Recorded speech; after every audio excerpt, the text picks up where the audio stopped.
सोने चांदी के ढेरों से घिरा एक राजा और उसकी आंखों में हैरत, क्योंकि वो एक मामूली से लकड़ी के कटोरे को नहीं भर पा रहा था।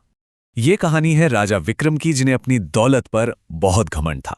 उनके सामने खड़े थे एक जैन साधु, जिनके हाथ में बस एक छोटा सा भिक्षा पात्र था। उन्होंने बड़ी ही शांत भाव से कहा, महाराज, क्या आप इसे भर सकते हैं? राजा को हंसी आ गई। उन्होंने मुट्ठी भर सोने के सिक्के कटोरे में डाले, पर वो खाली का खाली। फिर उन्होंने हीरे जवाहरात उंडेल दिए, कटोरा फिर भी खाली। देखते ही देखते राजा का पूरा खजाना उस छोटे से पात्र में समा गया, लेकिन वो भरा ही नहीं।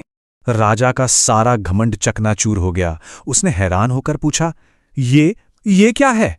साधु ने मुस्कुराते हुए बड़ी शांति से जवाब दिया, महाराज, ये इच्छा का पात्र है।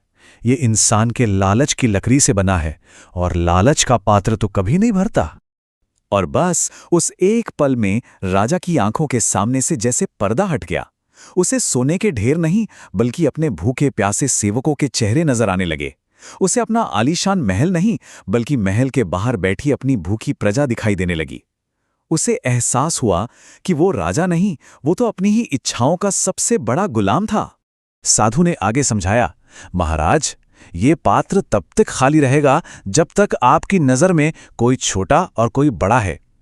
जिस दिन एक राजा और एक गरीब भिखारी आपकी नज़रों में बराबर हो जाएंगे, उस दिन ये लालच का कटोरा अपने आप भर जाएगा। इसी को समता कहते हैं। उस रात राजा अपने सिंहासन पर नहीं बैठा, वो जमीन पर अपनी प्रजा के बीच बैठा था।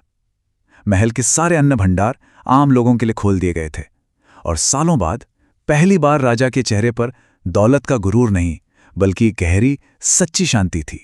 वो लकड़ी का कटोरा तो कभी भर ही नहीं सका, लेकिन उस दिन राजा ने अपनी आत्मा को हमेशा के लिए भर लिया था। आपके जीवन में वो कौन है जिसने आपको सच्ची उदारता का मतलब सिखाया? नीचे कमेंट्स में जरूर बताइए।